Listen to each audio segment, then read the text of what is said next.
ಕಾಂಗ್ರೆಸ್ ಮುಖಂಡ ನಲಪಾಡ್ ವಿರುದ್ಧ charge sheet ಸಲ್ಲಿಕೆಯಾಗಿದೆ. Bitcoin ಕೇಸ್ನಲ್ಲಿ ಎಸ್ಐಟಿ ಇದೀಗ ಚಾರ್ಜ್ ಶೀಟ್ ಅನ್ನು ಸಲ್ಲಿಕೆ ಮಾಡಿದೆ. ನಲಪಾಡ್ ವಿರುದ್ಧ ನಲಪಾಡ್, ಶ್ರೀಕಿ ಹಾಗೆ ರಾಬಿನ್ ವಿರುದ್ಧ ಚಾರ್ಜ್ ಶೀಟ್ ಸಲ್ಲಿಕೆಯಾಗಿದೆ.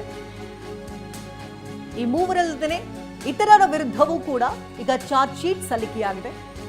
ಬಿಟ್ಕಾಯಿನ್ ಹಗರಣಕ್ಕೆ ಸಂಬಂಧಪಟ್ಟಂತಹ ಚಾರ್ಜ್ ಶೀಟ್ ಇದು. ಕಾಂಗ್ರೆಸ್ ಮುಖಂಡ ನಲಪಾಡ್ ವಿರುದ್ಧ ಚಾರ್ಜ್ ಶೀಟ್ ಅನ್ನು ಸಲ್ಲಿಕೆ ಮಾಡಲಾಗಿದ್ದು, ನಲಪಾಡ್, ಶ್ರೀಕಿ ಹಾಗೆ ರಾಬಿನ್ ವಿರುದ್ಧ ಚಾರ್ಜ್ ಶೀಟ್ ಸಲ್ಲಿಕೆಯಾಗಿದೆ. ಈ ಮೂಲಕವಾಗಿ ಈ ಕೇಸ್ ಈಗ ಮತ್ತಷ್ಟು ಚುರುಕನ್ನು ಪಡ್ಕೊಳ್ತಾ ಇದೆ. ಈ ಕೇವಲ ಮೂವರಷ್ಟೇ ಅಲ್ಲ, ಇನ್ನ ಹಲವರ ವಿರುದ್ಧವೂ ಕೂಡ ಈಗ ಚಾರ್ಜ್ ಶೀಟ್ ನ ಸಲ್ಲಿಕೆ ಮಾಡಲಾಗಿದೆ.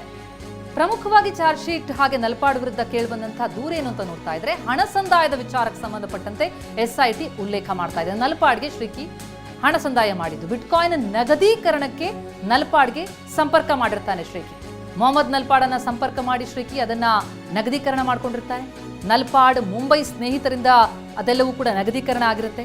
ಆ ಕಮಿಷನ್ ನಲ್ಲಿ ನಲಪಾಡ್ಗೂ ಪಾಲ್ ಹೋಗಿದ್ದು ಕೂಡ ಪತ್ತೆಯಾದಂತಹ ಹಿನ್ನೆಲೆಯಲ್ಲಿ ಎಸ್ಐಟಿ ಈ ಎಲ್ಲಾ ವಿಚಾರಗಳನ್ನ ಚಾರ್ಜ್ ಶೀಟ್ ನಲ್ಲಿ ಉಲ್ಲೇಖ ಮಾಡಿದೆ.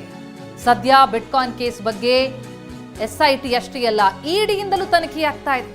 ನಲಪಾಡ್, ಶ್ರೀಕಿ ಸೇರಿ ಕೆಲವರ ಮನೆ ಮೇಲೆ ಇಡಿಯಿಂದ ದಾಳಿ.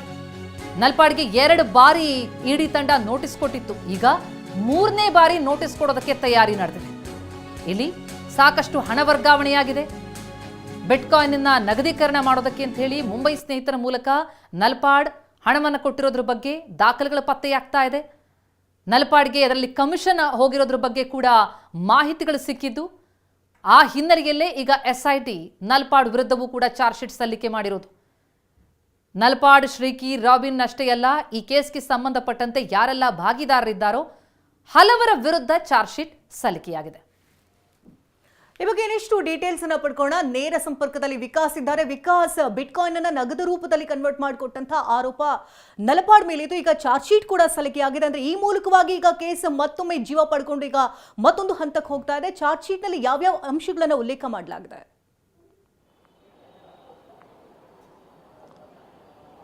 ಪ್ರತಿಮಾ, ಏನು ಈಗಾಗಲೇ ಒಂದು ಏನು ಕಾಂಗ್ರೆಸ್ ಮುಖಂಡ ನಲಪಾಡ್ ಸೇರಿದಂತೆ ಬಿಟ್ಕಾಯಿನ್ ಹಗರಣದ ಪ್ರಮುಖ ಆರೋಪಿಗಳಾದಂತಹ Shriki and Robin Khandelwal and Sunish Hegde ವಿರುದ್ಧವಾಗಿ ಈಗ ಚಾರ್ಜ್ ಶೀಟ್ ದಾಖಲಾಗಿರುವಂತದ್ದು. ಚಾರ್ಜ್ ಶೀಟ್ ಅನ್ನ ಈಗಾಗಲೇ ಸಿಐಡಿ ಸಲ್ಲಿಕೆಯನ್ನ ಮಾಡಿದೆ. ಪ್ರಮುಖವಾಗಿ ಈ ಒಂದು ನಲಪಾಡ್ ಮೇಲೆ ಇರ್ತಕ್ಕಂಥ ಆರೋಪ ಏನಂತ ಹೇಳಿದ್ರೆ, ಶ್ರೀಕಿ ಜೊತೆಯಲ್ಲಿ ಸೇರ್ಕೊಂಡು ಈ ಒಂದು ಬಿಟ್ಕಾಯಿನ್ ಅನ್ನ ನಗದೀಕರಣ ಮಾಡೋದಕ್ಕೆ ಮುಂಬೈ ಮೂಲದ ಸ್ನೇಹಿತನ ಮುಖಾಂತರವಾಗಿ ಹವಾಲಾ ಹಣವನ್ನ ಬಿಟ್ಕಾಯಿನ್ ನ ಒಂದು ನಗದೀಕರಣ ಮಾಡಿಬಿಟ್ಟು ಅದರಲ್ಲಿ ಒಂದು ಶಾಮೀಲಾಗ್ಬಿಟ್ಟು ಅದರಿಂದ ಕಮಿಷನ್ ಅನ್ನ ಪಡ್ಕೊಂಡಿದ್ದಾರೆ ಅಂತಕ್ಕಂಥ ಆರೋಪ ಇದೆ. ಇತ್ತೀಚೆಗಷ್ಟೇ ಈ ಒಂದು ಪ್ರಕರಣಕ್ಕೆ ಇಡಿ ಕೂಡ ಎಂಟ್ರಿ ಆಗಿದ್ದು, ಇಡಿ ದಾಳಿಯನ್ನು ನಡೆಸಿತ್ತು. ಶ್ರೀಕಿ, ಸುನೀಶ್ ಹೆಗ್ಡೆ ಸೇರಿದಂತೆ ಹಲವರು ಈ ಒಂದು ಪ್ರಕರಣದಲ್ಲಿದ್ದಂತಹ ನಲಪಾಡ್ ಸೇರಿದಂತೆ ಎಲ್ಲರೂ ಮನೆ ಮೇಲೆ ದಾಳಿಯನ್ನ ಮಾಡಿ ಹಲವು ದಾಖಲೆಗಳನ್ನು ಕೂಡ ವಶಕ್ಕೆ ಪಡೆದಿತ್ತು. ಅದಲ್ಲದೆ ಒಂದು ವಾರದ ಬಳಿಕ ಶ್ರೀಕಿ, ರಾಬಿನ್ ಖಂಡೇವಾಲಾ ಸೇರಿದಂತೆ ಮೂವರನ್ನ ಈ ಒಂದು ಇಡಿ ತಂಡ ಅರೆಸ್ಟ್ ಕೂಡ ಮಾಡಿತ್ತು. ಅದಲ್ಲದೆ ನಲಪಾಡ್ಗೂ ಕೂಡ ಇಡಿ ನೋಟಿಸ್ ಅನ್ನು ಕೊಟ್ಟು ವಿಚಾರಣೆಗೆ ಹಾಜರಾಗುವಂತೆ ತಿಳಿಸಿತ್ತು. ಆದರೆ ಇತ್ತೀಚೆಗೆ ರಾಜಕೀಯ ಬೆಳವಣಿಗೆಗಳು ನಡೀತಾ ಇದ್ದಂತ ಹಿನ್ನೆಲೆಯಲ್ಲಿ ಆ ಕಾರಣವನ್ನು ಕೊಟ್ಟು